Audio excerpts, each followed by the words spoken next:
Call the regular city council meeting to February 17th, 2021 to order at 7 o'clock. If you join me in the Pledge of Allegiance. I pledge allegiance to the flag of the United States of America and to the republic for which it stands, one nation, under God, indivisible, with liberty and justice for all. Roll call, please. Mayor Copeland, Here. Tom Baylor, Here. Kathy Sherman, Here. Jeff Gard, Here.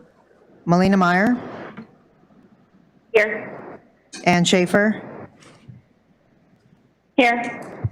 David Allison, Here. and David Gleason. Here. That's a quorum of council. Move to approve the agenda. Second. Any additions or corrections to the agenda? All those in favor? Aye. Aye. Opposed? Okay, the agenda is approved as submitted. Does council have any conflicts of interest or ex parte communications to disclose? Okay, hearing none, we have communications by and petitions from visitors. On guest speakers, we have a COVID-19 update. Dr. Sanders. Hi, thanks, Mayor.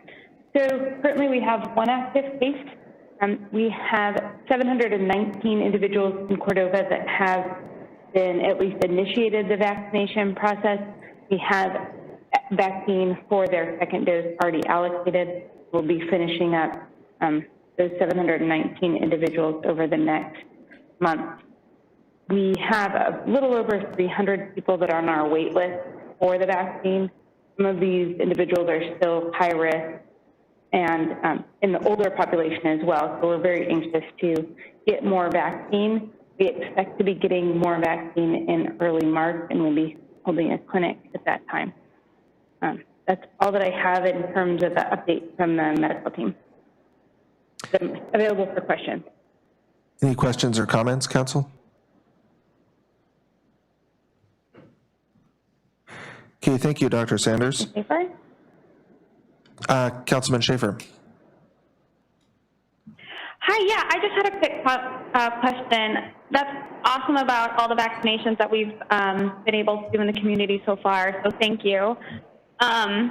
So with that, we have, 700 some in the vaccination process. We've had very few cases for the last few weeks. And we're still at a level 3. And so I'm just wondering what the threshold or the parameters are guiding the level 3 right now versus like a level 2 or something. Yeah, certainly. That's a good question, one that has come up recently for us as well. I think the way that our matrix is kind of outlined, we're really close. We're just looking, there's a certain period of time that has passed between any positive cases. Being a small community, it makes the positive case rate per population when you have one case that bumps you up pretty quickly. But all the other things on our matrix that we look at from the medical team before we talk to the Unified Command and kind of adjust that level, the hospital capacities right now statewide are adequate. Our percent positivity on our tests are less than 1%. We don't have any clusters, so I do agree with you, and that is something that I'm sure that the group will be addressing soon. And so I agree with you that level 3 is we're probably getting to a point where we haven't had any positive cases and are very close to getting to move that. Great, thank you. Can I ask another question, Mayor? Please. Let's see.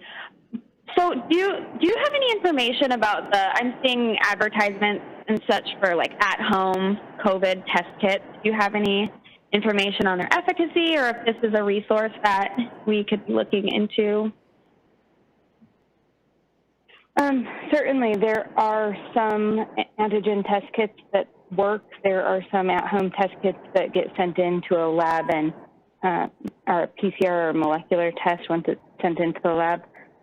There's also a lot of scams. So each individual test, you'd have to look at it and look into the provider who you're purchasing it from. So I couldn't tell you just as a blanket statement which are good and which aren't. There are some out there that are a good tool. Great, thank you. You're welcome. Any other questions, Council? This is Melina. I also had a question. Councilman Meyer. So with the state emergency lapse, has that caused any problems for the hospital or any kind of permits that you guys have had to get during this time? Or do you know if our local declaration has helped cover any of those areas? For us at the hospital, and that's really the part that I can speak to, it hasn't. There were a couple of questions in terms of some of the licensing that if that was going to be impacted. However, the state DHSS reported today that their pandemic response is still in full effect, fully operational. All of the waivers that we're operating under in terms of licensing that the state hasn't had time to issue, any of those waivers, they are continuing them because they were federally granted waivers. So at this point, I don't have any specific impacts that we've identified for the hospital to continue operations just as we've been. Okay, great. Thanks. Any further questions, Council? Again, I can't speak for any of the other healthcare entities in town. I just don't know their impact. Manager Helen. I'm happy to address a little bit of the things that go outside the sphere that Dr. Sanders was discussing. Right now, the legislature is organizing. The House of Representatives is organizing. The Senate has passed an extension of the governor's emergency order, and the House is working on assigning members to their committees and getting that up and running. And it is our expectation by Friday or Monday latest that the state will renew that emergency order through legislative action. So at this point in time, we've all been told to hold tight and see what the decision is by the body. And assuming that they do renew the emergency order, we will be back to business as normal. And we can make any adjustments if there are holes in that emergency order that we need to fill here locally. So we are asked to hold tight and see what happens as the week progresses, and we may need to and will call an emergency meeting if it's required by the actions of the state.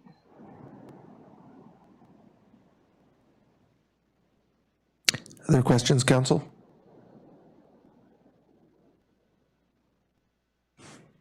Okay, thank you, Dr. Sanders. And we have a guest speaker, Barb Jewell. You should be on the line. Good evening, Mr. Mayor and Council. I'm on the line calling in. And I appreciate you giving me some time this evening to talk about the Cordova Safe Housing Project. You have a description of the project in your packet, but I wanted to add a little bit of context to that. This project grew out of several years of conversation at the Cordova Coalition for a Healthy Community that identified from various sources a need for some type of short-term shelter for individuals in Cordova. It's been very interesting the number of people who have asked us, and when I say us, I refer to the staff at the hospital and then the staff at Cordova Family Resource Center, why there's a need for this project, that they were surprised to hear that there were any people who were homeless in Cordova. And I understand that question. And so in part, I not only wanted to let you all know about this project, but also to get information to the community about the fact that there are people who do not have safe, sustainable shelter in our community, and there is a need and a gap in services. One of the things that's also come out of this project and having conversations with the coalition and several other roundtables is that I know that both the city and the NBE are looking very seriously at the issues of housing in the community. There are certainly barriers to housing. Cost is one of them. Availability is another. And so I appreciate that the city's been talking about this and that the village is talking about this. And I hope that my report helps people put some numbers to the need and some details about where the gaps are.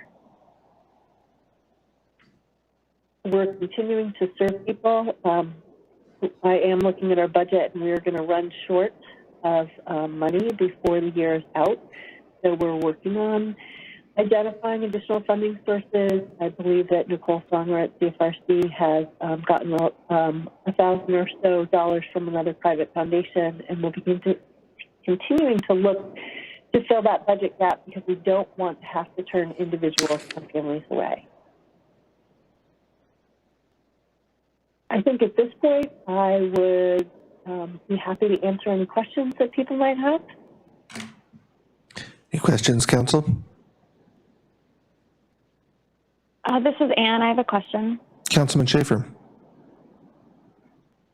Hi. Yes. Thanks for this update. It's just a good resource for our community to have, and also for everyone to be aware of.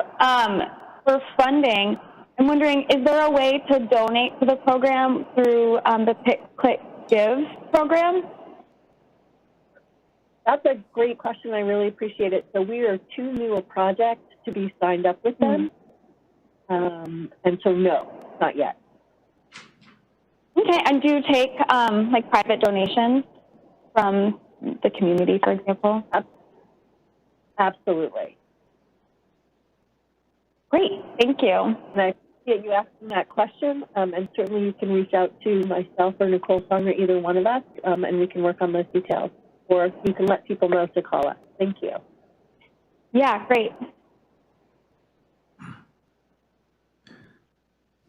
Further questions, Council?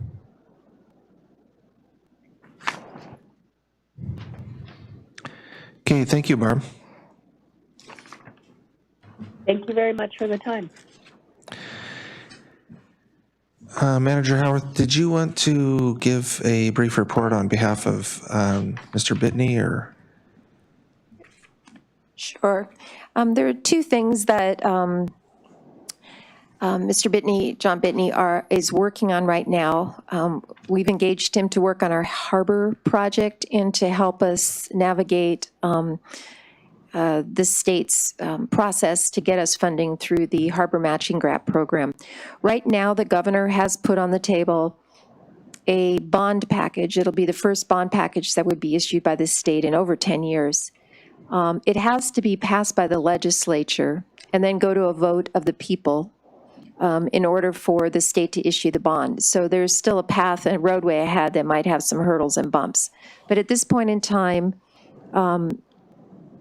the House and the Senate are both going to entertain the governor's proposal, and it is assumed that it's going to go forward and then go to a vote of the people in October. A special election will be held. So as we get closer to the legislative body approving that, we'll need to activate ourselves locally to really push to make sure that that bond package passes, because in it is the resources that we need to help complete the harbor project, harbor redo project. So we'll keep you posted on that. And again, John Bitney is marshaling that through the process and is meeting with someone tonight, which is why he's not able to give his own report. So that's moving forward. The second thing, which I mentioned earlier, was the whole emergency order, and that could be very impactful to city if it is not passed by the legislature. I think all indications are it's definitely going to go forward, but if in the event that it doesn't, we'll have to be prepared to really consider what kind of protective measures we want to create for our community that are not no longer going to be in effect because the state has removed their emergency order. That would include things, since the city agreed and that they would align with the state, it would include everything from airport testing and our contract with the state for that to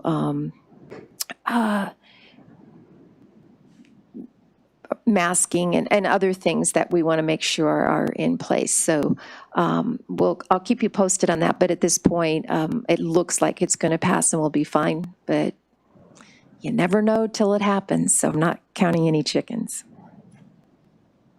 So those are the two things that John Bitney would have reported on had he been with us tonight, and I can answer any questions if you have them. And he actually had a meeting tonight, working on harbor stuff, or he would have called in, so. Any questions on any of those reports, council? Okay, we have audience comments regarding agenda items, and the call-in number is 253-6202, and we can take multiple calls. You'll just go on hold until you're acknowledged. And just a reminder, you'll have 3 minutes to speak to items on tonight's agenda. That number again is 253-6202. Is there any audience comments from the audience on agenda items? And if you could just state your name for the record, please. I'm not sure how exactly this fits on the agenda, but I just, it was School Board Recognition Month, and the PTA gave us something nice, and Brett Bradford mentioned at that time, you know, it's sort of a thankless job, and I thought of you guys, and especially this year, it's been cumbersome and whatnot. So anyway, I just thought I usually go down to the legislature about this time and hand out truffles, and I just thought I'd tell you guys thanks for the work you've done. If that fits on the agenda somehow. Oh, chocolate. Thank you. As well as Susan and Helen, who endured everything as well. Thank you. And the other two members here. Sure. I'll get those to them. I can take care of those for them. Yum. So instead of the legislature getting some, it's Thank you, for you Pete. guys. Well, thank you. There you go. Thank you. Mr. Mayor, can we take a break? Thanks, Pete. We'll have a 6-minute break. Thank you very much. Thanks, you guys, for all the work. Thank you. Thank you, Pete. Thank you. So we can just vote with the raised hand if our mouth is full? Yeah. And Lindsay, too, here's something for you.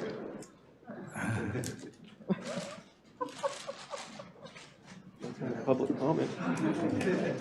All right, we'd like to take a lot more of those comments. Any other audience comments in the room for agenda items? And no calls on the phone. And no calls on the phone, so we'll move on to chairpersons and representatives of boards and commissions. CCMC Authority Board, Dr. Sanders. Hi, thanks. So the hospital, we continue to improve and work on our billing and revenue cycle.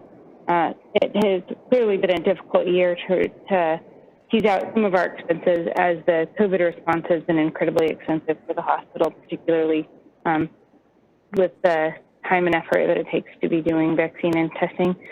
That being said, last month, outside of the COVID stuff, did look like it was a positive month. So that's awesome for us. We do see that there is still room for growth in our services, and know that the hospital continues to lose some business to providers out of town and pharmacies out of town, so we still keep working to get people to utilize our services.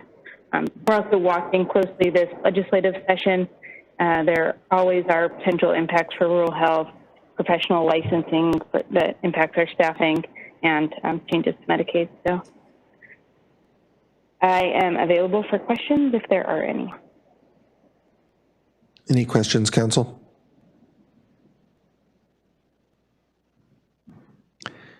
Okay, thank you, Dr. Sanders. School board representative. Do we still have you So on? that would be me again. Okay, thanks, Barb. Go ahead.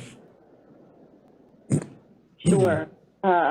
So a couple of things. One is that we did complete our superintendent evaluation and contract over the last month, and the board has retained Alex and he's agreed to continue, so we're all very happy about that.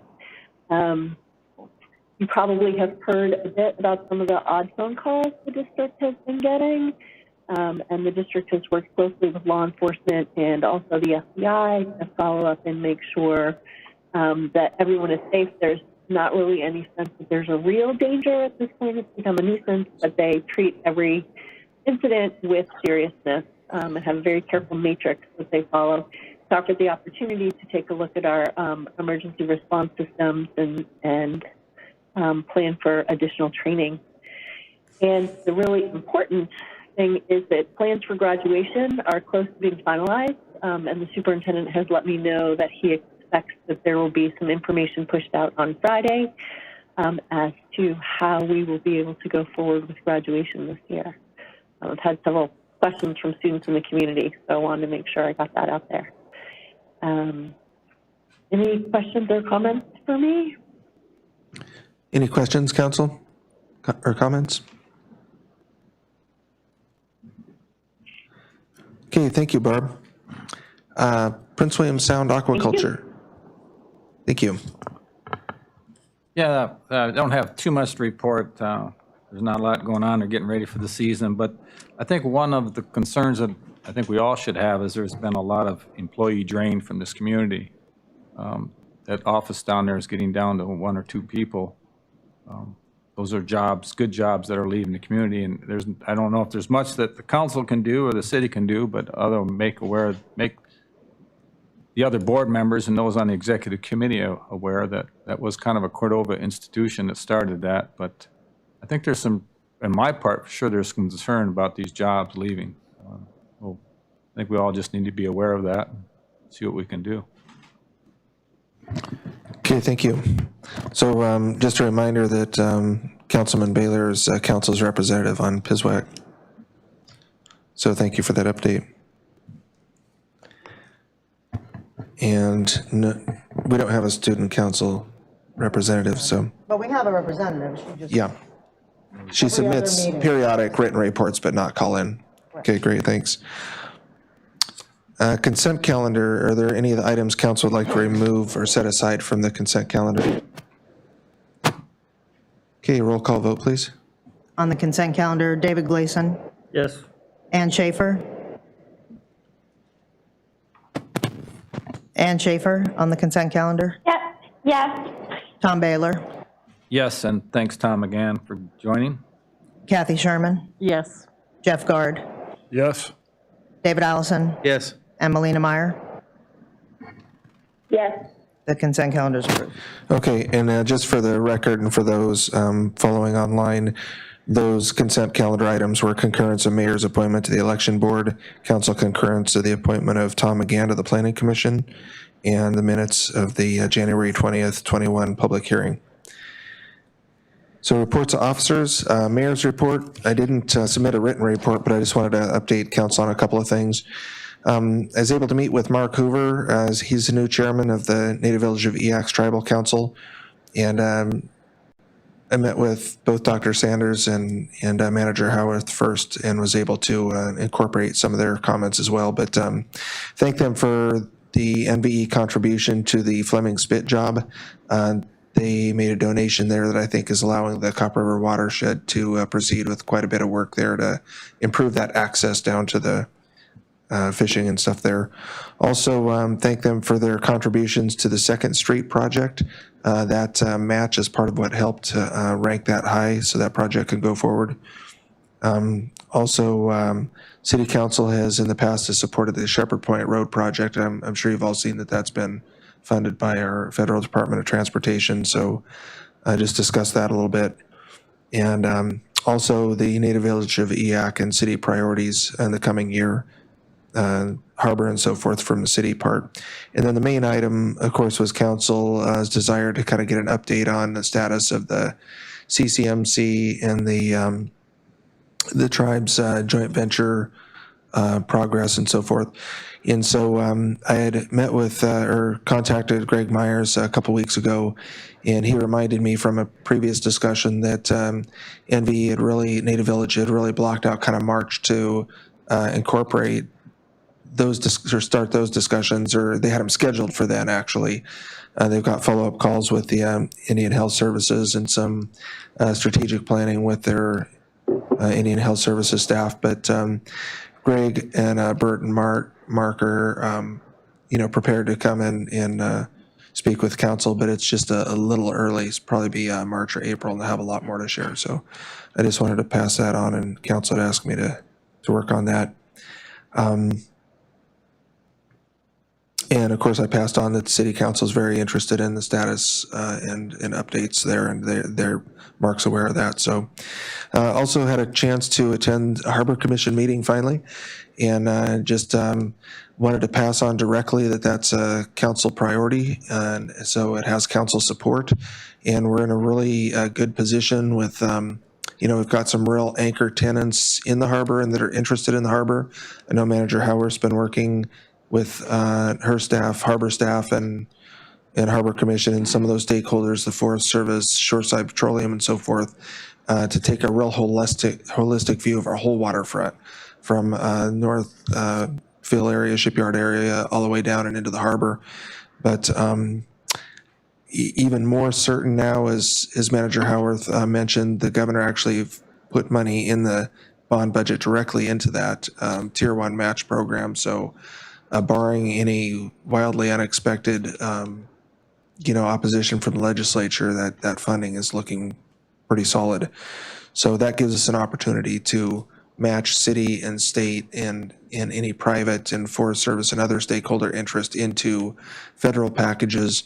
And even now there's talk about, even as early as June and July, large federal infrastructure initiatives. So really, I just encourage the Harbor Commission to think big. We really haven't invested any expansion in our harbor, and we're definitely addressing the wear and tear there in replacement. But in terms of being over capacity and just the infrastructure and cranes, working space, parking, some of the things that we've slowly consumed over the years of all the uplands been developed. So, and then finally, I think I mentioned this in passing, but really wanted to emphasize that we have an opportunity to pursue an air aviation museum here in Cordova. And there is an individual who is just in the final stages of a complete restoration of one of the original Cordova Air, a 1934 Bellanca pacemaker that was one of the first Cordova airplanes. And they're at the point now where the next couple of months they're deciding whether or not to paint Cordova Air on there, but their desire is to place that plane in Cordova. And I've reached out to the Smith family and their 1939 hangar for the potential for that being a site. But really, we need some passionate aviation and history enthusiasts in the community. And I brought this up in our Harbor meeting of boards and commissions, and also the Chamber of Commerce. But we really need to develop a group who can spearhead that effort, because we really have an opportunity to have that if we want to as a point of interest. There's a really deep and rich aviation history in Cordova, and some of the real pioneers, state pioneers in aviation, started or were from Cordova. So it could really be a showcase for the community at really very low cost. And Manager Howarth, with her previous experience with Rasmussen and museums and so forth. So I just wanted to make sure I broadcast that to community. And I've been talking to some of our local pilots and so forth, and there is interest, but we need to kind of organize that effort. So that's about all I had, unless there's any questions. Okay, City Manager's report. So I did submit a written report, and if you have any questions about that, I'm happy to answer it. I do have one little update. The federal government, of course, is distributing additional resources to communities and states, and the second CARES distribution has been allocated, and if it is passed, it is a preliminary number. Cordova's due to get around $480,000 as the next CARES distribution. I'll keep you posted on that, but that's the number on the table at the moment. So, and if Again, if there's any questions about what's in my report, I'm happy to discuss. Otherwise, I want to turn over the floor to both Sam Greenwood and Aaron Mumma to discuss Proposition 1. They have a slide presentation and would like to address any questions that you guys might have.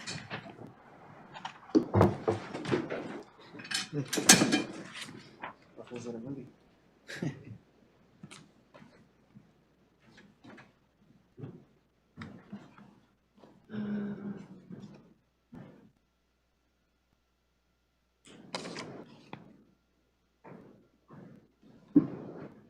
Does it matter, Susan? No, Okay.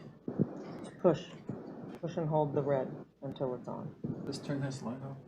I think it's on. Oh, okay. Sorry. Okay.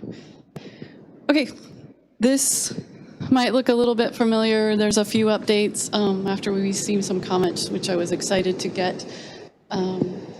So this is all about the 17-mile landfill equipment purchase, which will be on the ballot on March 2nd as Proposition 1. And with me tonight is Aaron Mima, the refuse supervisor, Chris Bolin, the lead mechanic, who are going to talk about the equipment. But before I pass it on to them, I wanted to talk a little bit about 17-mile landfill area and the equipment and how it's used. So currently there's about 60 acres at the landfill, and the first cell is full. It took us 21 years to fill that cell. We're moving into the second cell. Equipment is used to place trash, compact trash, and also used to clear the land. We are allowed to excavate down 10 feet per DEC to increase our size for the cell. We use that material for ground cover, which is required daily by DEC, or anytime we place trash. So the equipment is used for all of that, plus our scrap metal pile, which is really much larger than that picture up there. The equipment places it, squishes it, moves it, arranges it. And then there's the C&D pile, and if anybody's been to the C&D pile, it's a massive pile of inert, hard objects, and it's a very difficult environment for the equipment to work in. So I'm going to pass it to Aaron, who's going to talk about the current equipment, and Chris will talk about some safety issues, and then I'll come back and talk about money.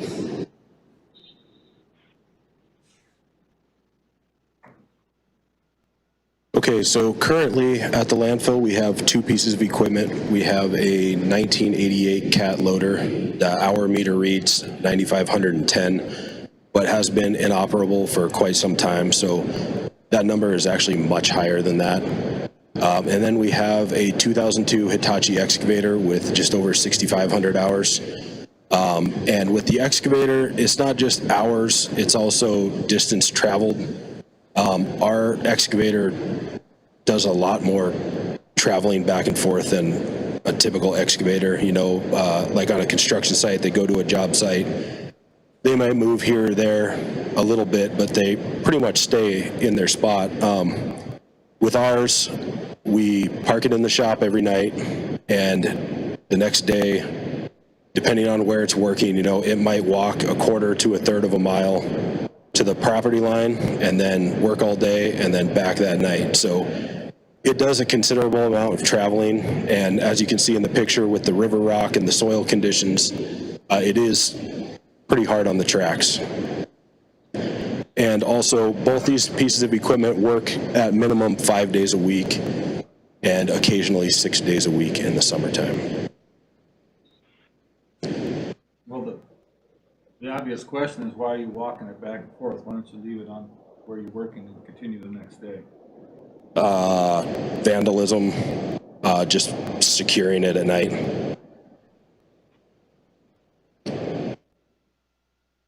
So these pictures here are a typical day at the landfill.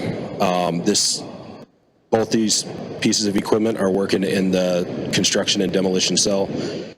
As Sam mentioned earlier, there is a little bit of everything in there: tires, web, fence, lots of stuff that likes to get wrapped up in tracks, wheels, drive lines.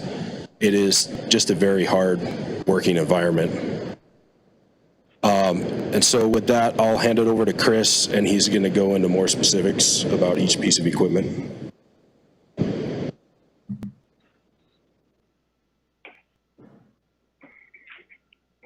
Good evening. Thanks everybody for being here in their time. Bear with me while I read through this. For those of you that don't know me, my name's Chris Bowen. I'm lead mechanic for the city. I've been here with the city for 9 years. First up, we have the 1988 950E cat loader. It's 33 years old. This is a hand-me-down loader from the streets department. It was used to plow the streets, do earthwork and miscellaneous jobs with that department. It's becoming harder and harder to get parts for these older machines, even from the vintage warehouse at CAT. We're having a hard time getting specific parts. We rebuilt the engine once. It needs it again. It's only a 4-cylinder engine in this size of machine. Comparable to our other machine, our Volvo, it has a 6-cylinder. As an example, the CAT has 160 horsepower versus the Volvo has 240 horsepower. So it's a third more horsepower. It's quite a bit. This is the original transmission in this machine. If you can imagine, it's had a pretty hard life.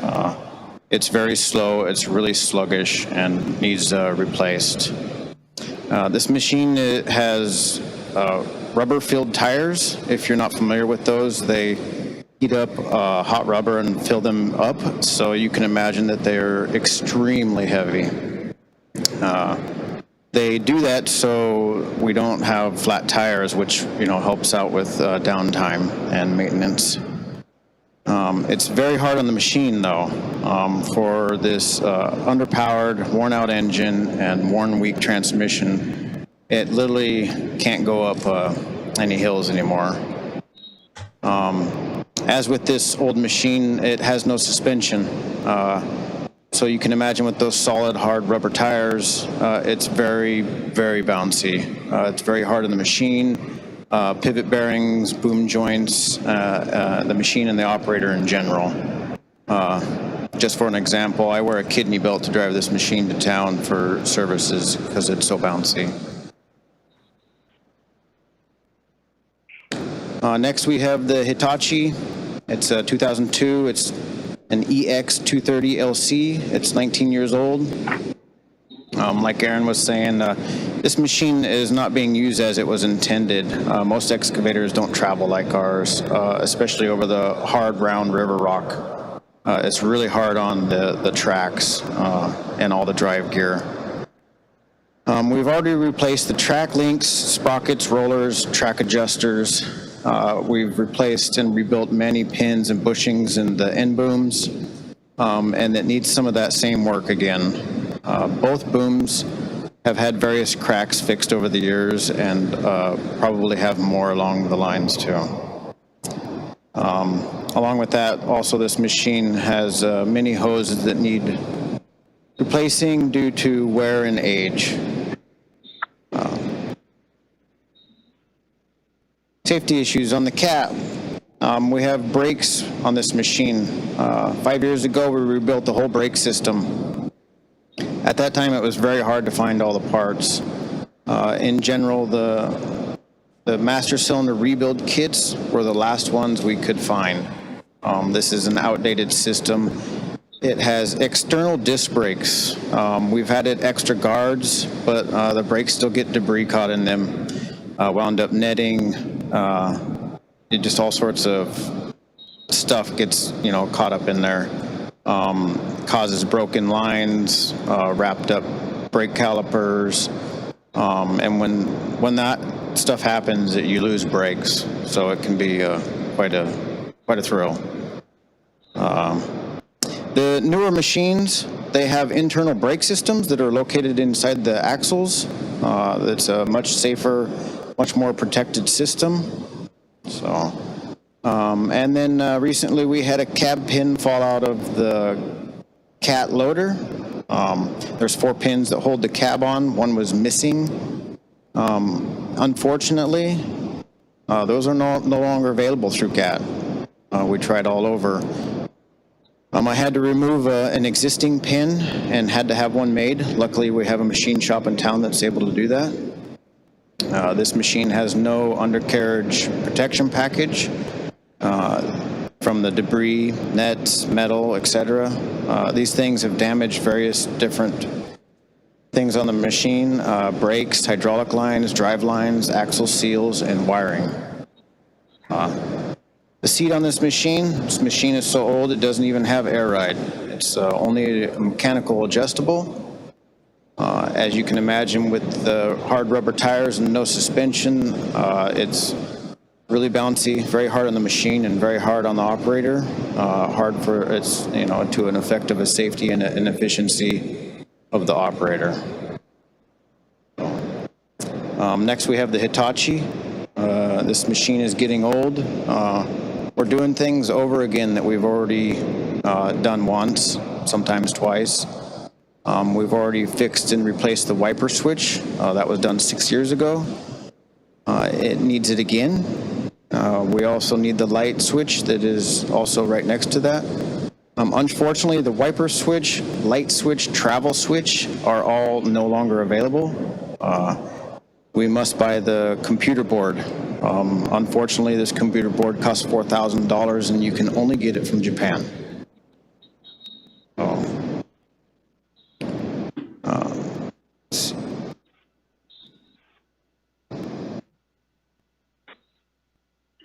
On the cab of the Hitachi, there was no cab guard when I got here 9 years ago. We had problems with the windows being broken, vandalism, different objects coming into the cab. We made mounts and installed the factory guard, but it's very minimum at best. Also on this machine, the seat was replaced 3 years ago and needs replaced again. For both of these machines, the ROPS system is a rollover protection system. Both the CAT and the Hitachi have cracks in them. The CAT has, you can't weld on the rollover system per OSHA. So to replace it is a major job, high cost, and lots of downtime. And I want to specifically talk about the Hitachi as, if you look there next to where the door is mounted, there's a bunch of cracks around all those hinges. There's damage next to the front screen where there's a big dent and a hole poked in it. That cab is the ROP system. So to replace that, you can imagine, it's a big job, it's a lot of money, and a lot of time, downtime. So I'm here for any questions. Thank you for your time. I'll give you back to Sam and Aaron.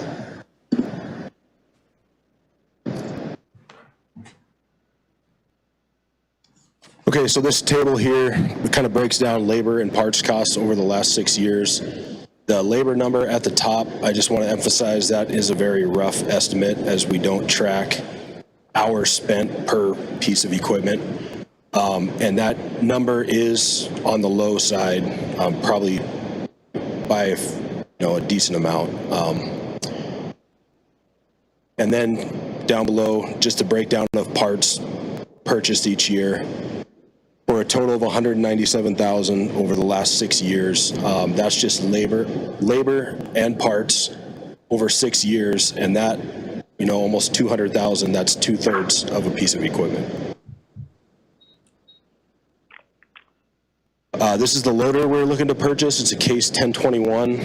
It comes with a landfill protection package, protecting all the vulnerable parts that Chris mentioned earlier. Transmission, axles, brakes, hydraulic hoses and cylinders. It also has solid rubber tires. The difference between this loader and our current loader, this loader is designed specifically for those tires. It's geared specific to those tires and also has suspension designed for those tires. We typically use a loader for hauling and spreading daily cover, occasionally unloading large items that are delivered to the landfill. And also, this loader will be able to work on our cell side slopes. Our current loader cannot do that. It just doesn't have the power, can't make it up the slopes. So This loader will be able to, perform daily maintenance on cover material. It also will be able to perform snow removal on the side slopes. And snow removal is the reason that we qualify for a clean water loan. This new loader would allow us to remove snow from all surfaces covering the refuse. So the top of cells, the sides of cells, it allows us to push all that snow away, which will lead to less runoff and less leachate seeping into the ground that can impact groundwater. DEC takes groundwater very seriously. We currently spend $50,000 a year sampling and reporting on our groundwater monitoring. And improving snow removal is just a way for us to be proactive about protecting the environment.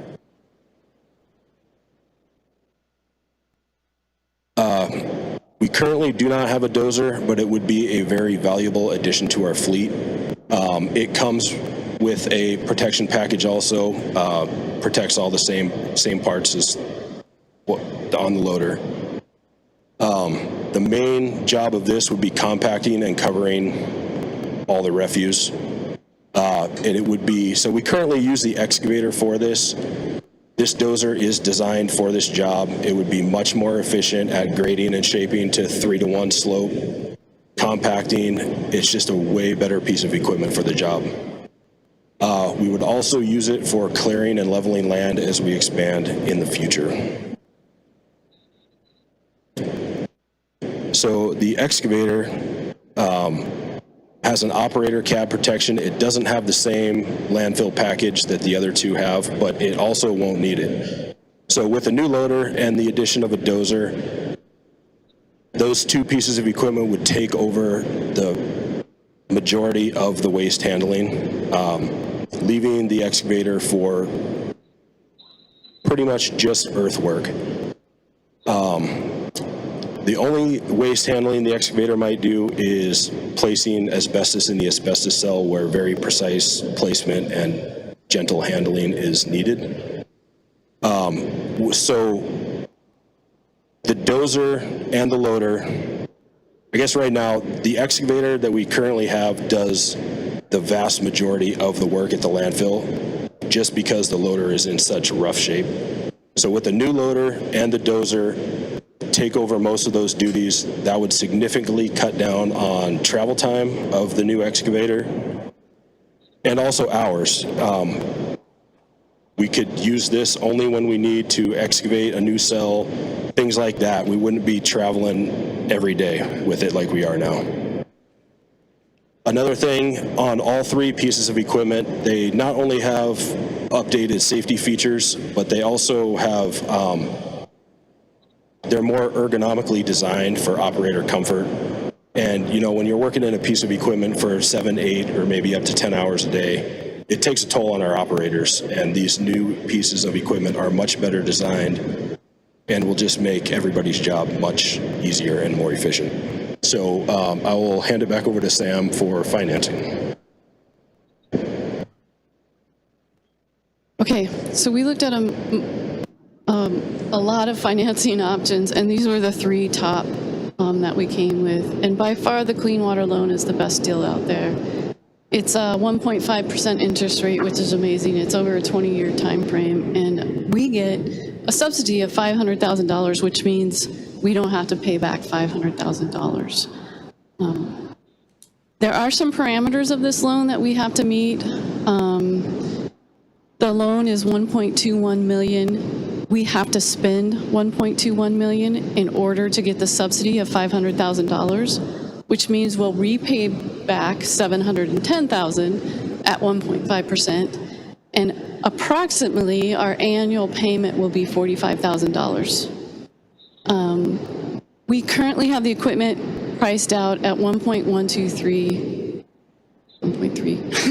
and we will spend the remaining money on building a lean-to to add to the existing building to protect the equipment and any additional implements we might need.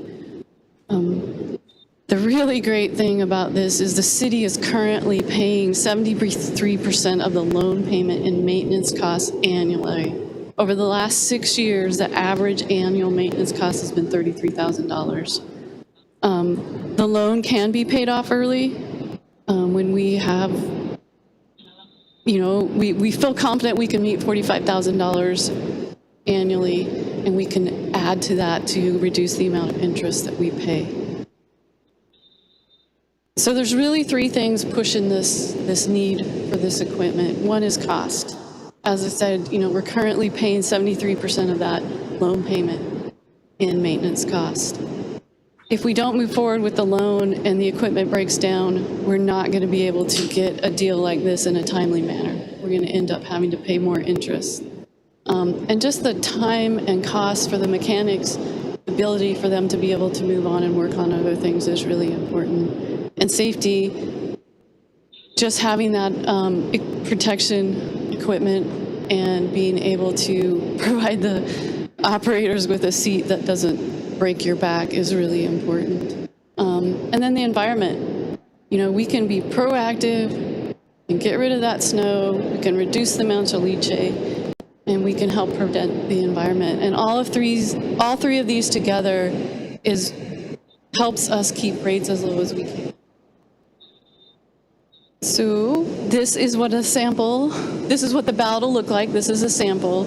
And there is some legalese within the ballot language, but to break it down, if you want the city to receive the loan and move forward with the equipment purchase, then you vote yes. If you do not want the city to receive the loan and not purchase the equipment, then you vote no. So it's pretty intuitive that way. If you guys have any questions, we'd be happy to answer them.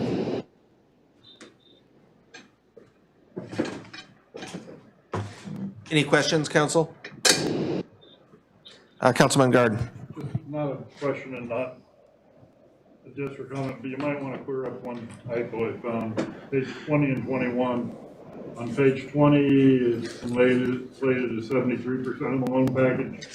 The loan payment is used up in maintenance cost. And if you go to page 21, one of the headers in there says 47% of the loan payment is used in maintenance cost. What's that? I did fix it right before the meeting. I'm sorry, can you repeat that into the microphone? It's you. I'm sorry. At least I read it. It proves I read it. I'm sorry, no, I'm not talking. So for those online, it was, there was just a discrepancy between pages 20 and 21. 73% of the loan payment is maintenance cost, not the 47 on page 21. Councilman Baylor. So are all three pieces, are all the equipment heading back to the equipment shed every night, every day? Yes. And so have we looked at any options as far as getting at more secure cameras or fencing, or that is a lot of travel time when you think about it. In most construction sites, wherever they stop, that's where they stay at the end of the day. Have you looked at any solutions? Yes, as a matter of fact, we have. Our next item, Aaron and I, to tackle is a fence. They are currently working on a new gate with some cameras. It's just tough because it's 60 acres and it costs a lot of money to fence. But we are looking at it, and we think we have an avenue through closure money, that we can get the fencing money for that to protect the cell that we're going to close off, the number one cell, 3 sides, and from bears. So we're hoping to be able to wrap that all together. It's going to take a while, though. Okay. All right, well, I totally support this project based on the cost of your maintenance and loan payments and the $500,000 forgiveness. That just makes total sense. But then my other concern is, what if you get this equipment? Can you give us a little briefing of your maintenance program now? Because when I work in the business, it's like you check the oil before the engine got started every day. You were greasing, you were maintaining. Is that sort of thing happening? Will it continue happening? Is it monitored and making sure that that's happening? Because it's a huge deal to keep that equipment maintained. Well, there will, I'm sure, be prescribed oil changes with all the equipment, and Chris and the crew do check the oil and do those things. But yeah, with new equipment, we'll be very meticulous about making sure that things are kept in good shape. Yeah, because the operators need to be trained Yep. up too, because they won't always be there, whoever's Yep. running them. Yep. Right. So yeah, that's important. I think your insurance is that is happening and will continue to happen is important. But, thank you.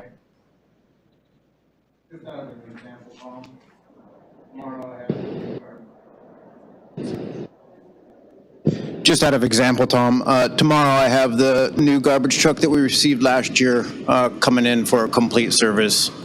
And it's just one of those things, when you get new machines, they require more service in the beginning than as it goes out. The initial service is sooner than your normal services, so that's what we're doing tomorrow, and that would also continue on with newer equipment, as, of course, the old equipment. Other questions or comments, council?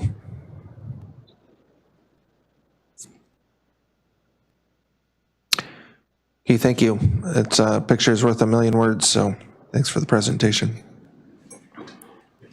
And for the public, I've been getting some questions too about what that proposition is, so great job of communicating with the community. Hey, Tom. City manager's report continued. I think, Was that you? Did I do that? No. I had to turn lights on. Council's going into our secret meeting. so I don't have anything We don't want additional that in my video to say report. Yeah, we prefer to hide from the public. Are you doing it? So Mayor Copeland, I'm done with my report. Thank you. Okay. Any questions in general on manager's report? Okay, clerk's report. B. A. There you go.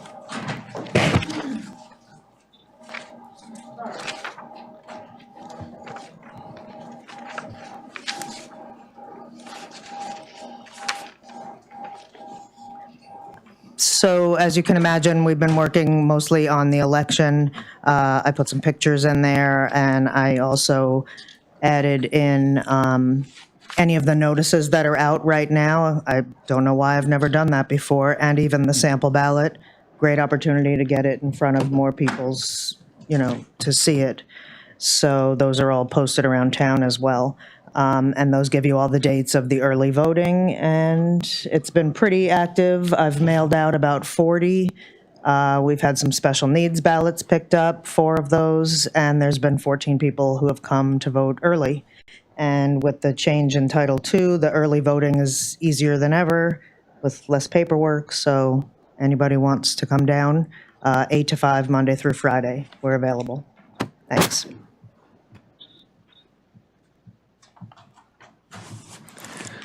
Any questions, council?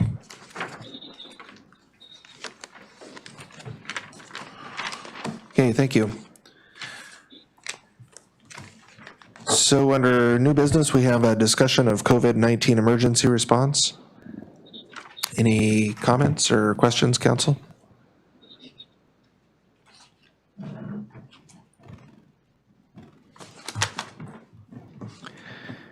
Okay, hearing none.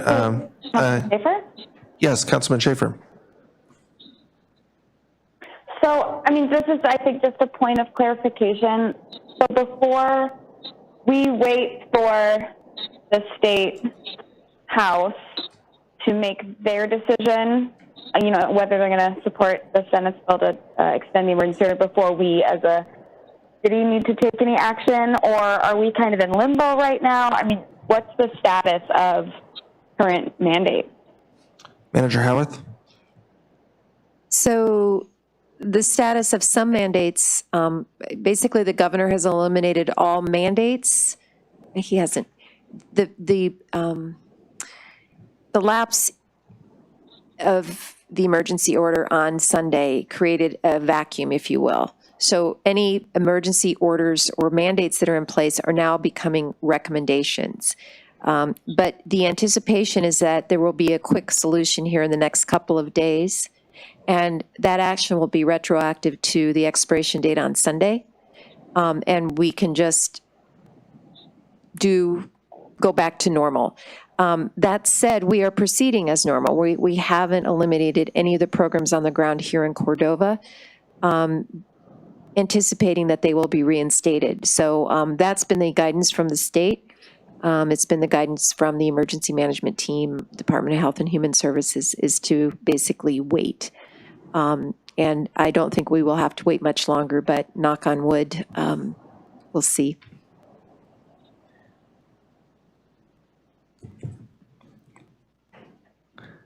Any further questions or comments, council?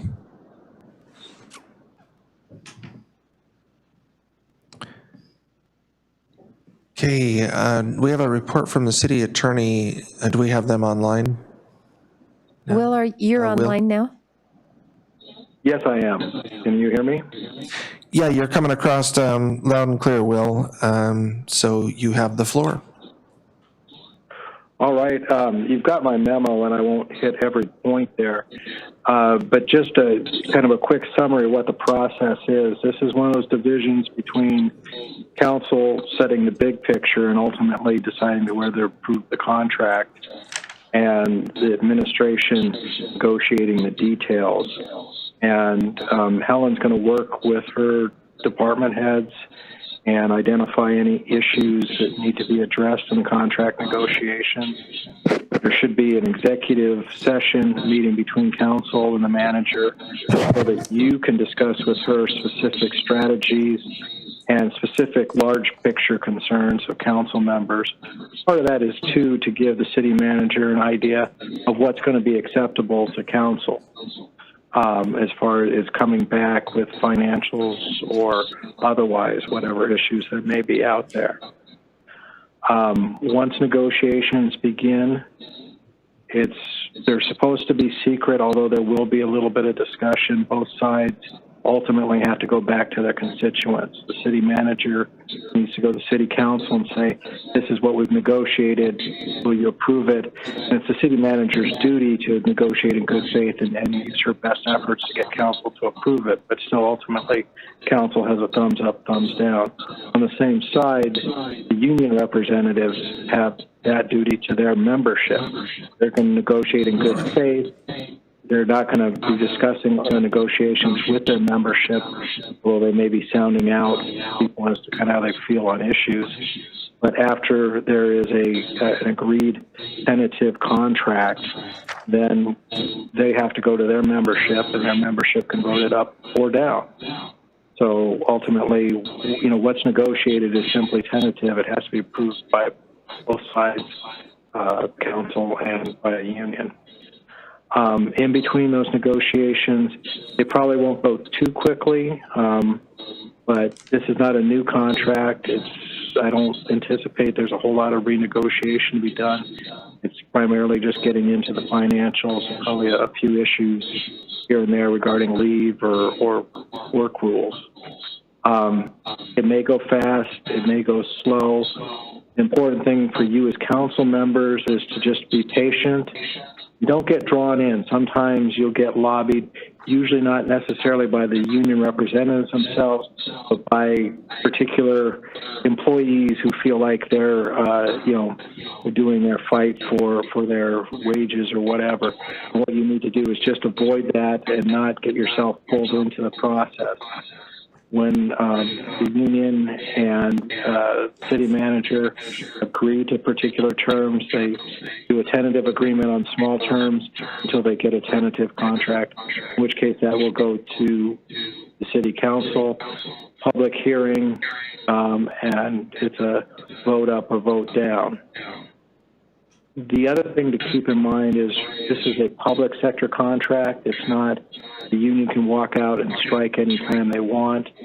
Under Alaska law, if the city council won't approve the contract or the parties otherwise can't come to an agreement, or the union won't approve the contract, then we can get a mediator who is a third-party go-between that tries to get the parties to come to an agreement. There can also be advisory arbitration or arbitration binding arbitration where the last best offers go to the arbitrator. And they can be in different categories. Maybe the city is saying we're only going to give a 1% wage increase and we're not going to give any more vacation days, and the health plan is going to cost this amount. And those issues go to a third party that hears from both sides and says, well, I'll accept this from the city, I'll accept this from the union as being in the best interest, I'll accept this. What's interesting in Cordova, as many of the communities in Alaska, is you have one union that represents 3 different classes of employees. Technically, public safety can never go on strike. Binding arbitration is the route there. Certain services that can be cut off for a limited period of time, such as usually utilities, et cetera, they can only strike under certain circumstances, and then administrative employees could technically strike anytime they want. They're all in the same union. They're all in the same bargaining unit. Theoretically, I guess the union could separate it, but there hasn't been a general union employee strike anywhere in a long time, and it's just not really in play here. This is something where an agreement will be pounded out one way or another, but it may involve third-party arbitrators. Right now, I believe I'll be working with Helen to help coach her up. She's going against an organized union that does train their negotiators, train their business reps, but it's also a pretty straightforward negotiation.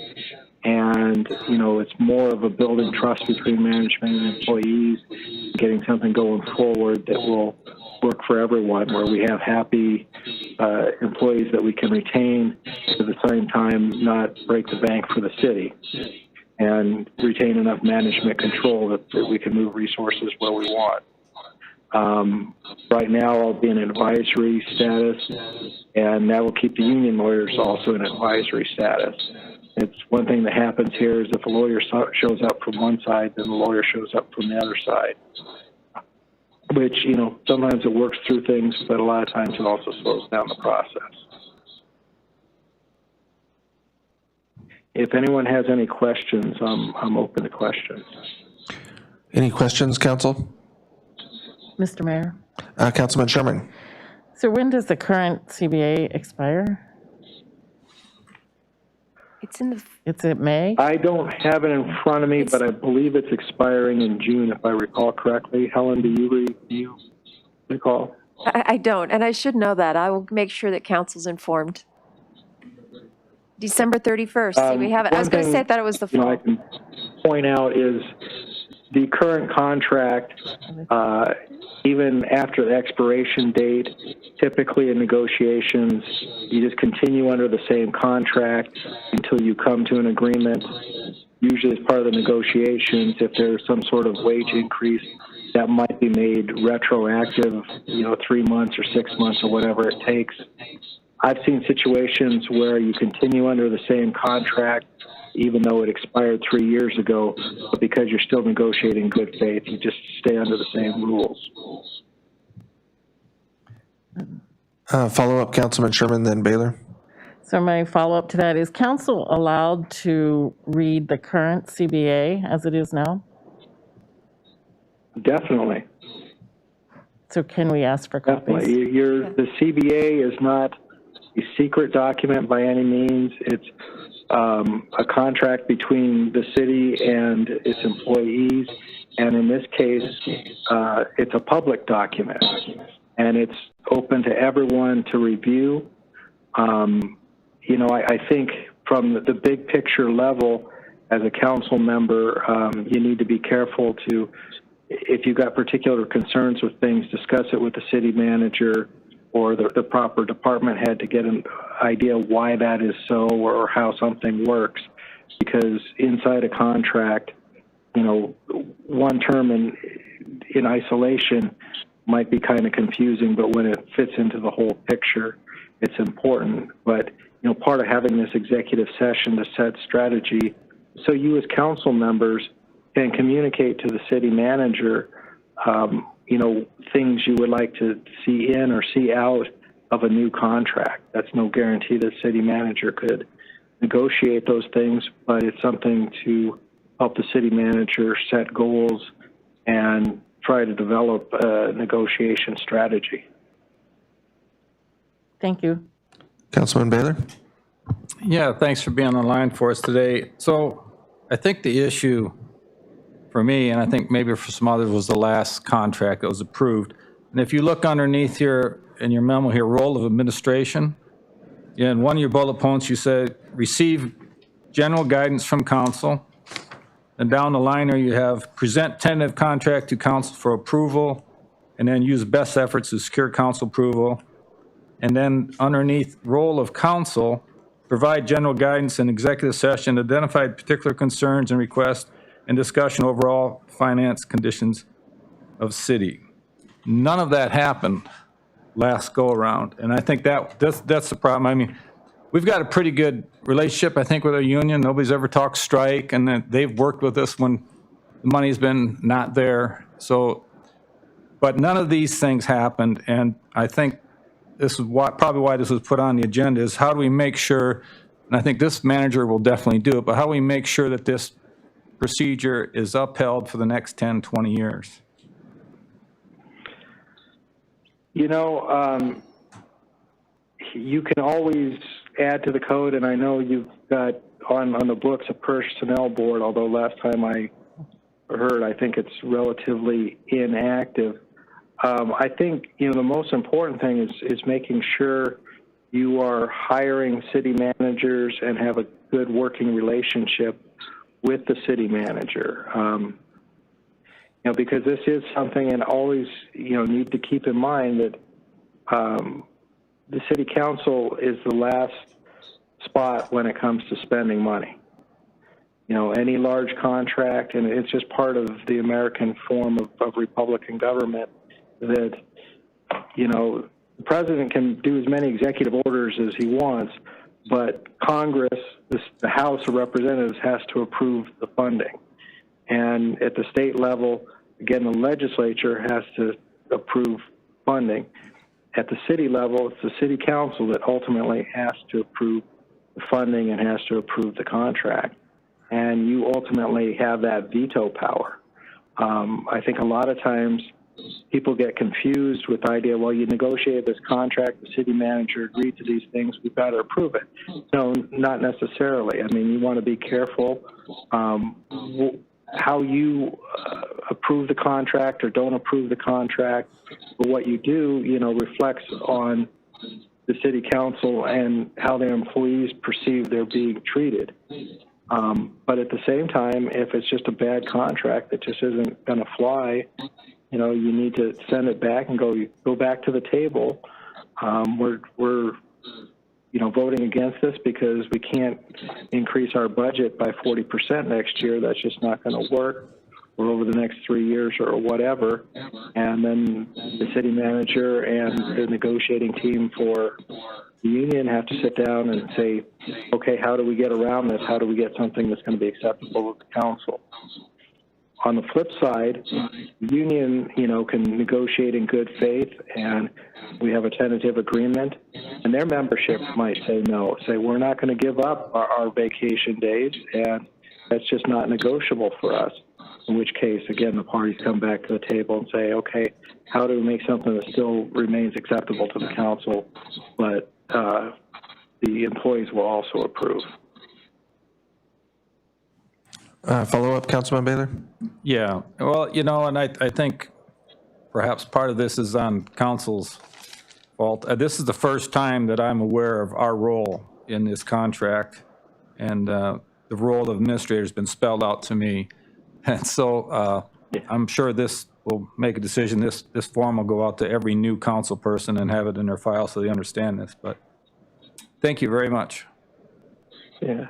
Yeah, I just, again, I think some of that, and we get on this end of always trying to rein council in from getting involved in personnel issues.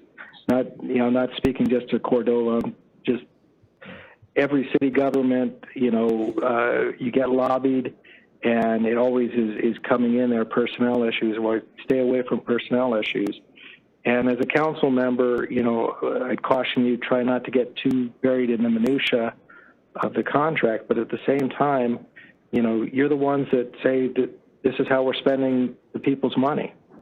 And ultimately, it's the council that's responsible for, you know, whether the employees are breaking the bank or the employees are walking out because they're not getting paid enough and not getting enough respect, and they're paid less than other places.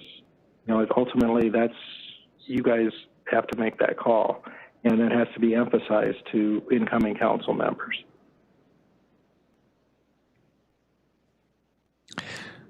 Other questions, council?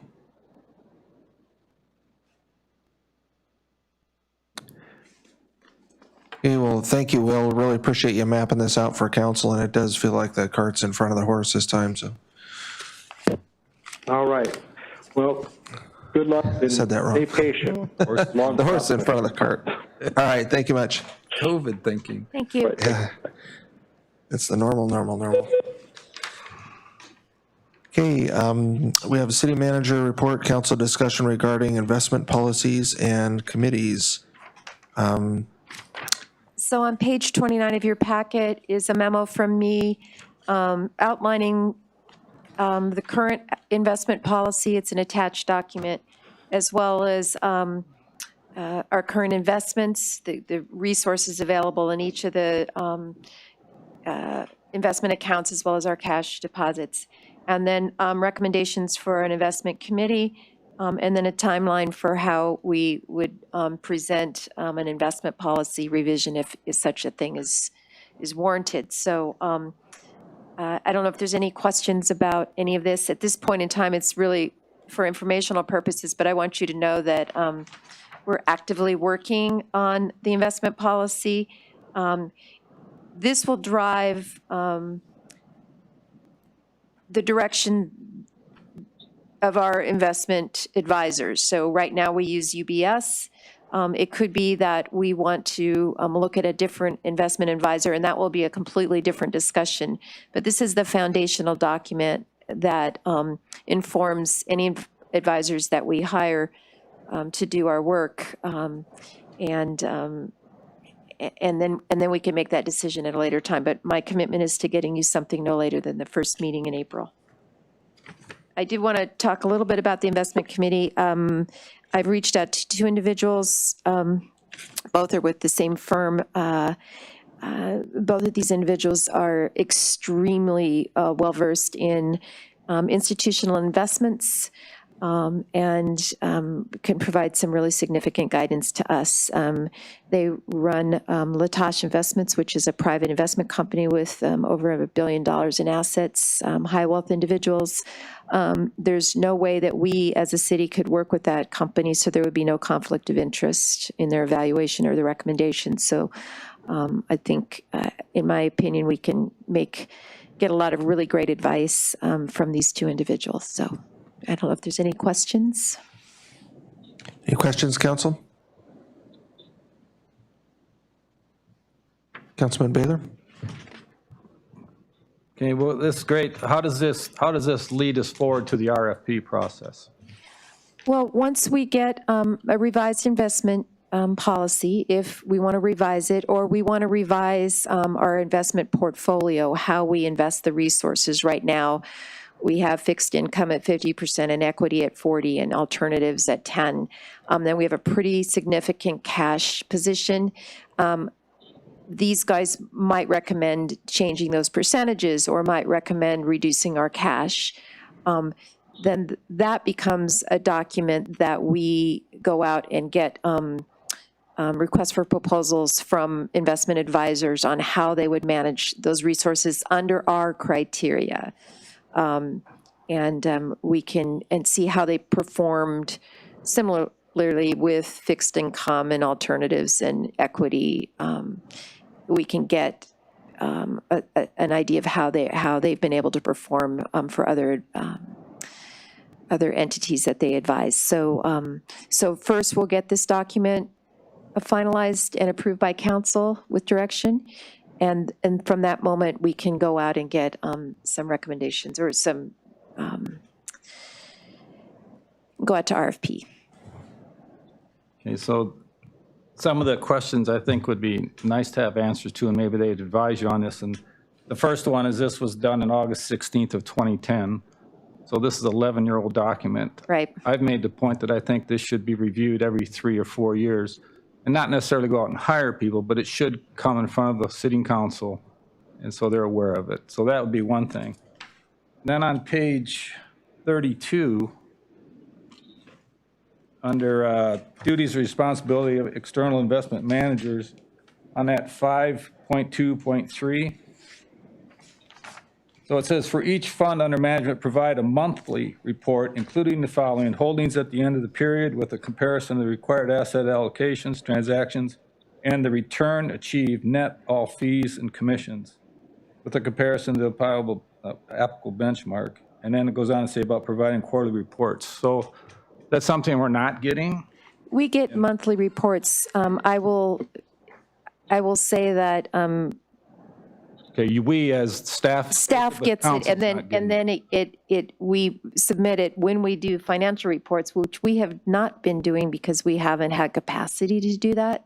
Okay. So that is being fixed, and we will henceforth provide you with those reports as part of the monthly financial report. Okay. Hopefully by March. We're struggling. Yeah, I understand the situation.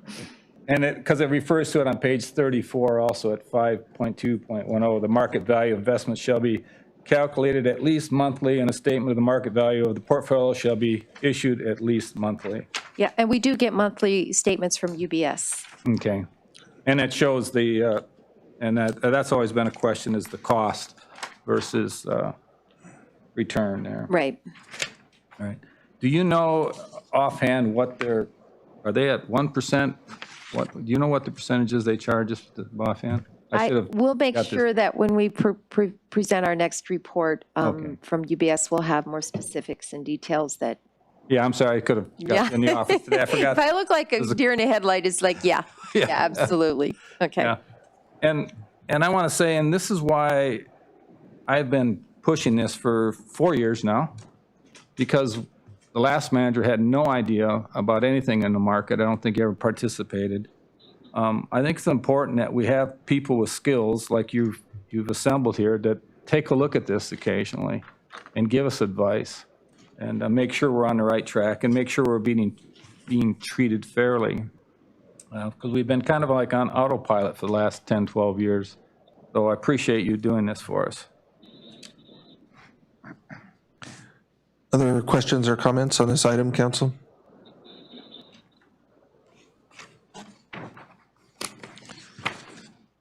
Okay, thank you. Pending agenda, capital improvement list, calendar, elected and appointed officials list. And I know from our last meeting, there's work in progress on migrating some items off the pending agenda, so staff's been working on those, but.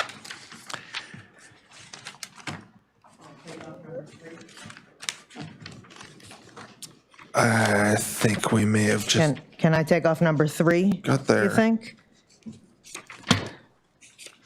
So number 3, council is on, let's see, That was the, number 4 shouldn't have been number 4. That attorney report discussion item is about number 3. yeah. And since it was in this packet, is that an, So before a new CBA gets negotiated, council has a role in the approval process, so just 3 or 3 and 4? well, 4, the number 4 was there by mistake. That Okay, number gotcha. 4 should not be there. Yeah, Both so- of those sentences were about.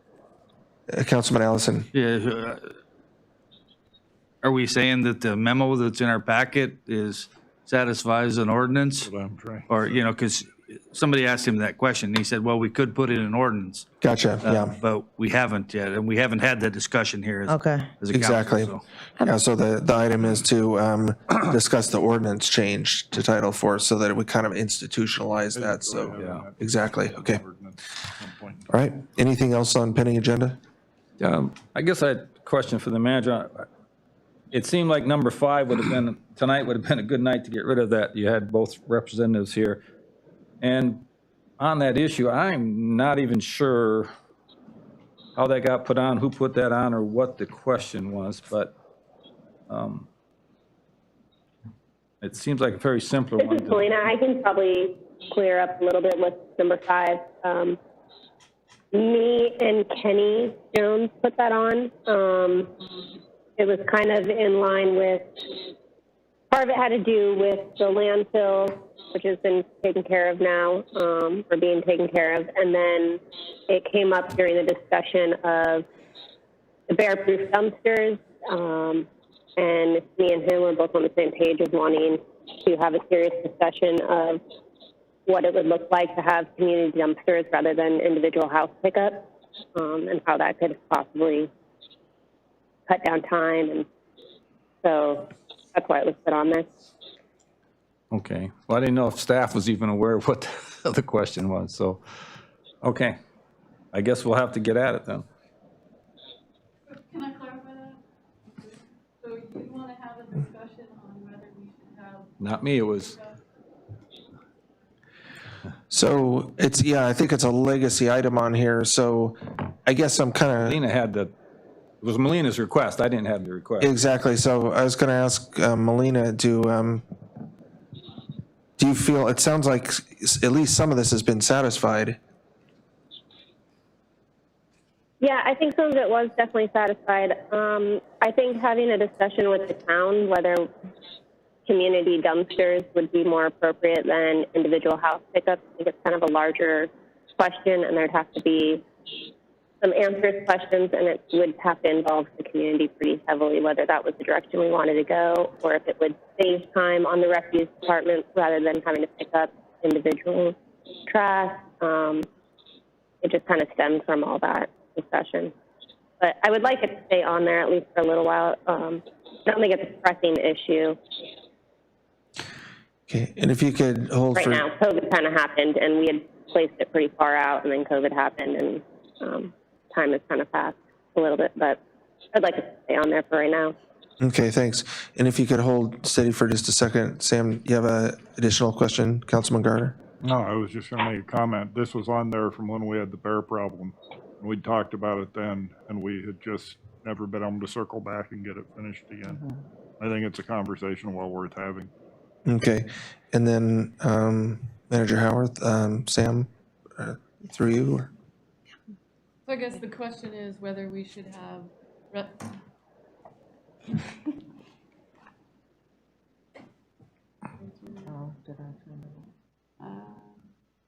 that working? Maybe. So good. Is it okay?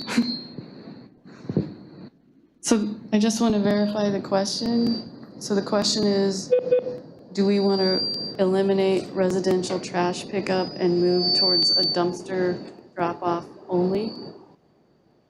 Is that what we're discussing? I think that's one of the questions, and then also the, I think, progression on the bear proofing. What is the question about the bear proof? Don't Just know an if that update was of where the we're question. at? That was our first. I think that's where this started. Melina? Yep, this is Councilman Schaefer. Councilman Schaefer. Yeah, I'm thinking back when we were having these discussions. It was after that, the big bear apocalypse summer of it getting in everyone's garbage. And it wasn't converting entirely to collection point pickups, but like for certain neighborhoods, where there are higher density houses and perhaps not areas in which to keep locked up garbage cans as easily. So it's just looking at like hotspot areas where there had been more bear problems. And I think we were going to loop in fish and game biologists as well to get their input onto if there were certain areas that would benefit from collective pickups. And then, then we were also talking about bear-proof dumpsters, but I know there has been a lot of headway made on that front.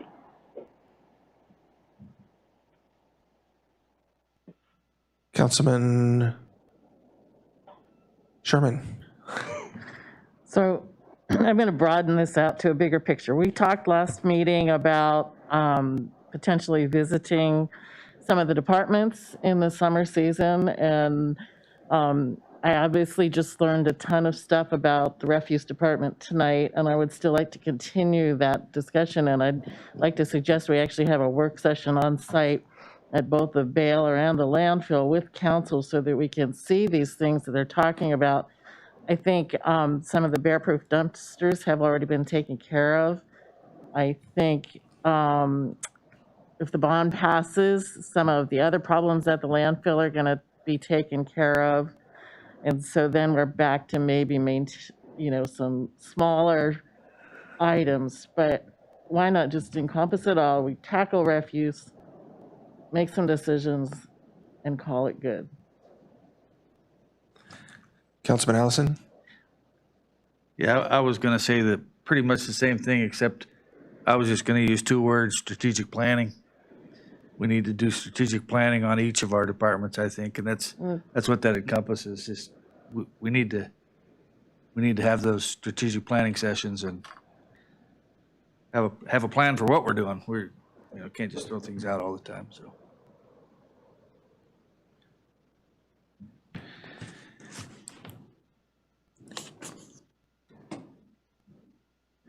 Okay, I'm trying to figure out where to go with this. So it sounds like maybe just starting with the update on a staff update at some point on where we're at with refuse. And again, we did have there was a bear problem, an epic bear problem that one year, and there was a lot of discussions around it. And we did have a wildlife biologist, and I think even residential bear-proof dumpsters were made available so people could buy them in local stores and everything.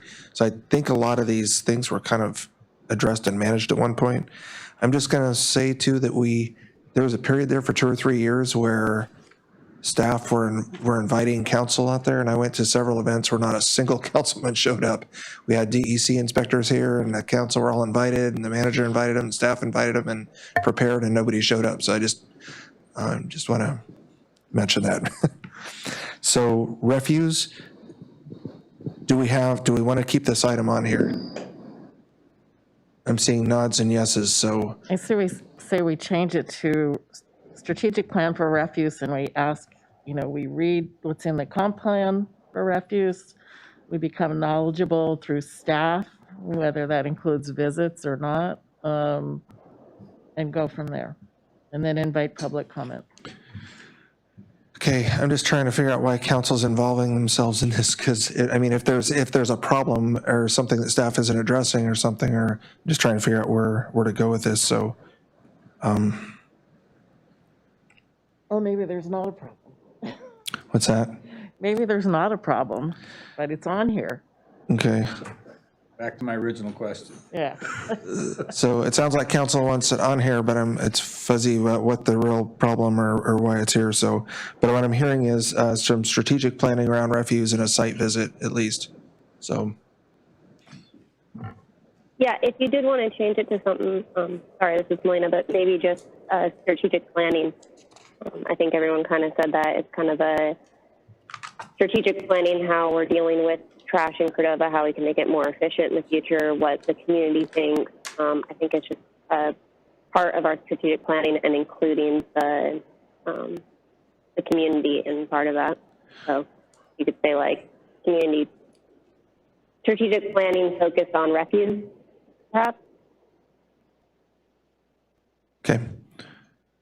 Councilman Garden? This is back from memory. Going 2 years back now, I guess.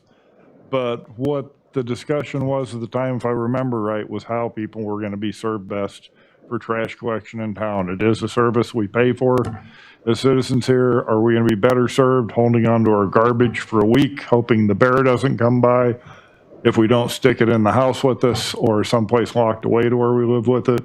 Or do we want everybody to haul their own trash out to the old Baylor site to do that? And one of the thoughts that were talked about with this was whether the community was going to be more conveniently and better served by having community garbage. And one of the side effects may have been more efficient, more cost-effective trash collection. So I don't know what we want to morph the whole discussion into now, but that's kind of where we were with this. Well, I think this is good because the manager and staff are kind of hearing, some of the the items that were there and what your thoughts are. And there's quarterly staff reports too, so maybe a little more comprehensive view in those instead of just kind of an operational report, maybe kind of a little more strategic picture of the service, so.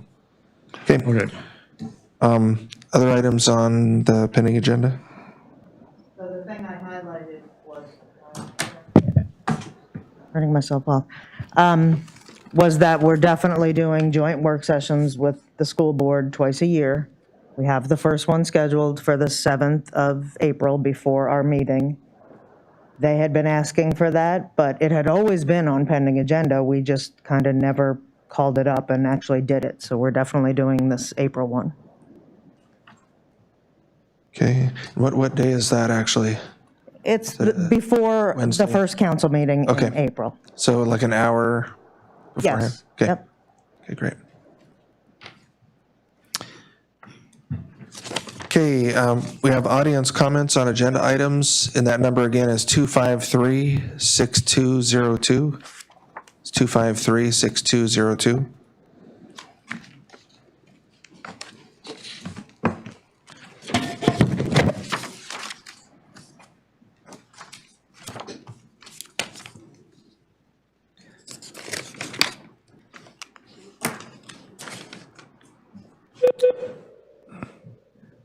And while we're waiting to see if any calls come in there, we can maybe move on with council comments. Is there any in the room?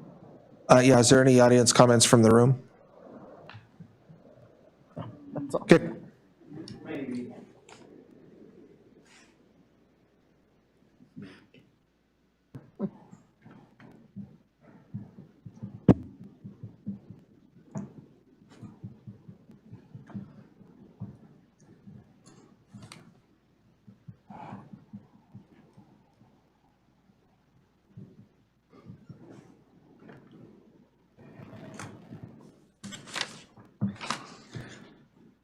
Okay, council comments, Councilman Sherman?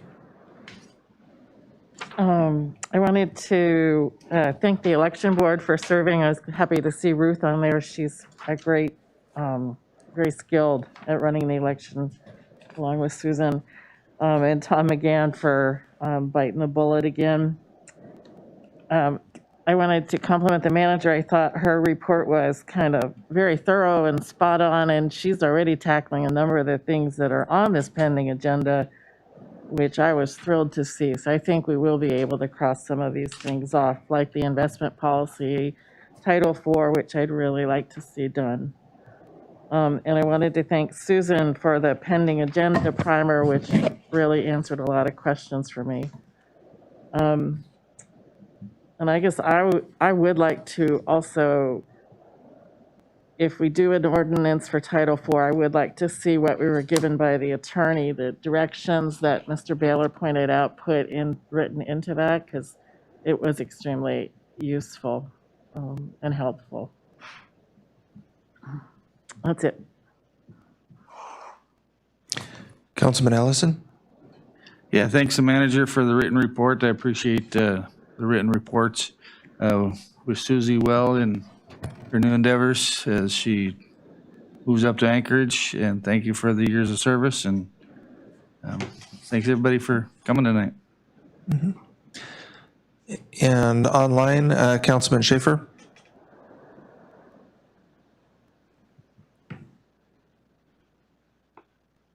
You're still Hi, on. yeah, thank you. Thanks to Sam, Aaron, and Chris for that presentation. It was really thorough and informative, and yeah, I really appreciate it. It answered a lot of questions, and I think it'll be helpful for the public to get them to understand the proposition and why we need it. I'm really sad to see Susie go, and I want to thank her for all her hard work for the city and the community. She's been a really energetic and passionate and dedicated asset. And she's going to be missed. Yeah. And then again, thanks to as others have said, thanks to the election folks and Tom again for all stepping up and volunteering. But that's all. Thank you. Hey. And also online, Vice Mayor Meyer? Yeah, thank you. Really sad to see Susie go. Wish her Best of luck with her move and everything, and she will be very missed in this community. I know that. And thanks to Tom and Dan. Sorry.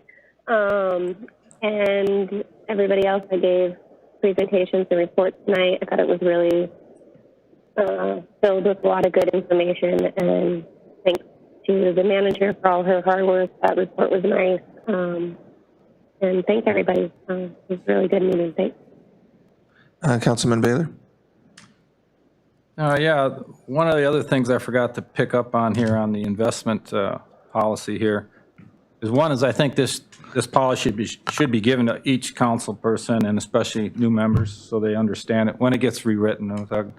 But there's another on page 39 here where it talks about the permanent fund, the purpose. It says the purpose of the permanent fund, also known as the general reserve fund, is to provide a continuing source of funding for the capital and operating expenses of the city. And this part I didn't know, to assist in minimizing the tax burden to the citizens of Cordova and to preserve the trust. I didn't realize that. That kind of opened some things up, I think.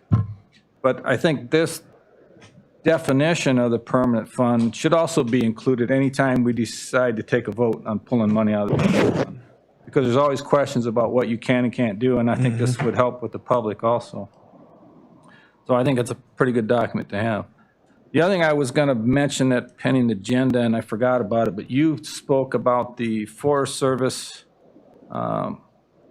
lease in the harbor. We also have another company, Shoreside, that it occurred to me that basically under our policies, I don't think any negotiations can take a hold until that lease comes to the city council, and then the city council gives the manager power for direct negotiations. So right now, if conversations are being had and negotiating, and I don't think that's the proper way to do that. I think for our policies, all leases come through council, leases and sales, and we have the ability to give the authority to the manager to go direct negotiations. And once that happens, then she can give authority to staff or anybody else to sit down and get this worked out. We've done that in the past with land sales, if you remember. So I think that should come to council, and so we can take a look at it. We understand that there's two people for one lot. That's never happened before that I know of. And give her authority and get this thing negotiated out and get it figured out for the best interest of the city. Okay, we might want to clarify that because a lease renewal is different than a land disposal where you're. Well, lease renewals still have to come toward council. They do? Okay. Yeah, it's a land disposal, so actually, Okay. we should all be somewhat careful of some ex parte as well. Yeah. Right now. Well, that's what I'm saying. So if anybody's talking, they don't have the power to negotiate right now. Good point. Councilman Gleason? Comments? Thanks to Aaron, Sam, and Chris for their thorough presentation there. Chris told us everything was wrong with the equipment. We're going to have a hard time selling it now. But very good presentation. I also appreciated our counselor's comment that if we want our CBAs to go more smoothly, to hire a good city manager. I thought that was a pretty good comeback there. And so we've done that. We have a good city manager. So on to better CBA negotiations. And that's thanks for everybody that came. That's all I got. Councilman Gardner? Well, as long as we're on the CBA, I think it's a really wise idea to codify that. So we have a living document that we can refer to every time we have to go through this so that there's no confusion ever again. We all understand how it's supposed to work, and it's a little more transparent and easy for everybody. So I thought that was a great idea. I thank staff for all the work they put into this. It was an informative, great meeting, made it easy to digest the information we had to deal with. Thanks, everybody, for coming. So, I'm just going to add a comment and kind of in lines of, some acknowledgement for council, but, the attorney mentioned personnel issues, and I just want to acknowledge council. There was a personnel issue that came up, and it just was routed very appropriately through the manager. And again, this council's it's been a long last year and into this year, and some extra meetings and a lot of different workload for council. And I think the community's been in really good hands this last year. The council's been, just like tonight, there's full attendance, following through with items like the managers and clerks evaluations, engagement on continuous improvement of our codes and processes. So I think, we've got a good council, and I just want to acknowledge your work and what you've done for last year. So thank you. The mayor, on the other hand, didn't review the agenda thoroughly enough ahead of time. The intention for executive session was a council discussion of the managers and clerks evaluations. And I did offer both of those to happen in open session, and they deferred to executive session with council, and also to let council discuss those without their presence. So we can go into executive session to discuss a manager's evaluation and the course of the clerk's evaluation if you so desire. so moved. Second? Okay, so we have a motion to go into executive session